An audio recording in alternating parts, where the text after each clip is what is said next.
Welcome everyone. This is how I beat Renalla Twin Moon Knight. For weapons I used Eleonora's Poleblade paired with Rotten Winged Sword Insignia, Dragon Crest Great Shield Talisman, Twin Blade Talisman and Tree's Favor. I had the Bull Goat armor set on, as it gives you 100 poise which helps with not falling over when performing Blood Blade Dance Ash of War. While exploring Castle Ensis, you get to fight a Carrion Magic Giant, Munrathil Carrion Knight and those big knights with black armor and giant axes. During my exploration I came across a fog door and thought, well, it's worked out so far, let's see what's behind this door. I did not know what boss to expect. I had seen a lot of videos on YouTube of different bosses and I was expecting the dancing lion guy to be behind this fog door.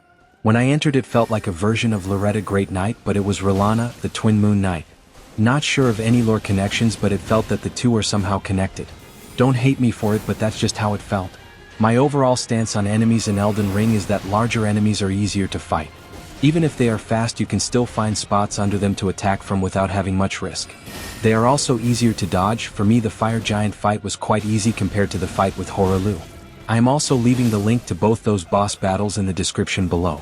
This footage is of one of the failed attempts that I had with Renalla. Usually I rush going into fights and get beaten, but then I remember that I have to buff myself.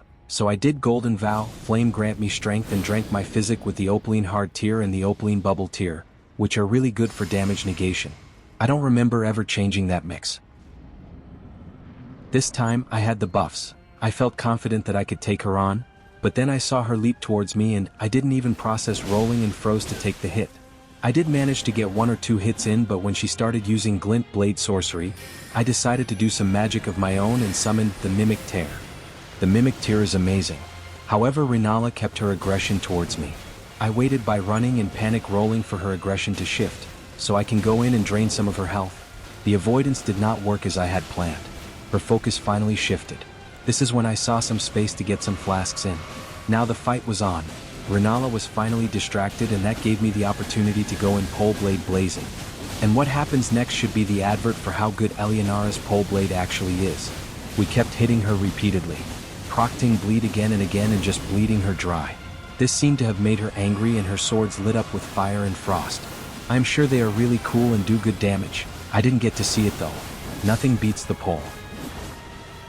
And that's it, that's how I beat Renalla. From what I hear she is tough, and yes she is. Don't be ashamed of using your Mimic Tear with her. Thanks for watching the video. You can click on the videos on the screen to watch more Elden Ring videos. And subscribe for more dumb ways to game.